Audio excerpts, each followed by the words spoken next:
کیل محاسے وغیرہ جو چہروں پر ہیں ان پر اس میں کافی زور ہوتا ہے کیل محاسوں وغیرہ کے اوپر. اور ایک بات جو اس دوا میں خصوصیت سے پائی جاتی ہے وہ ہے جلد کا یا میوکس میمبرینز کا بے حس ہو جانا.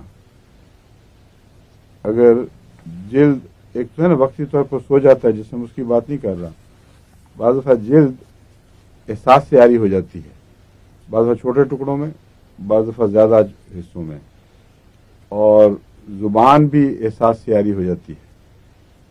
تو اس میں منہ کا بے حس ہونا، اندرونی حصہ خصوصاً زبان کا، یہ بہت نمایاں ہے. اور جلد کا بالعموم بے حس ہو جانا بھی ہے.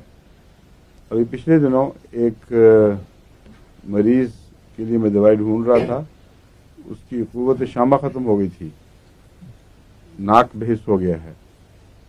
اب مجھے پتہ نہیں لگا کہ وہ جو دوا بھیجی تھی اس کو فائدہ ہوا کہ نہیں، لیکن اس قسم کی دواؤں میں اس کی بیماری بھی شامل ہو سکتی ہے، کیونکہ یہ جو بے حسی ہے یہ جلد کی طرف بھی ہے اور اندر کی طرف بھی ہے. اس لیے خواہ جلد کا فالج ہو یا میوکس میمبرینز کا، اندرونی جھلیوں کا، دونوں پر اس کو اثر انداز ہونا چاہیے. اور ویسے بھی کاربن سلف میں جو دونوں جز ہیں ان کا عام طور پر اعصابی یعنی عضلاتی کمزوریوں سے، اور اس کو کیا کہتے ہیں پٹھوں کو، پھر میں بھول جاتا ہوں اس کا نام، نہیں پٹھے نہیں، وہ جو اعصاب،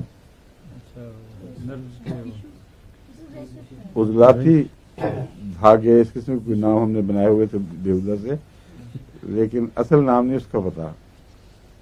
اعصاب کو کہتے کیا ہیں جو اعصاب کی رگیں چلتی ہیں اندر؟ نرو فائبرز انگریزی میں. ہاں نرو فائبرز.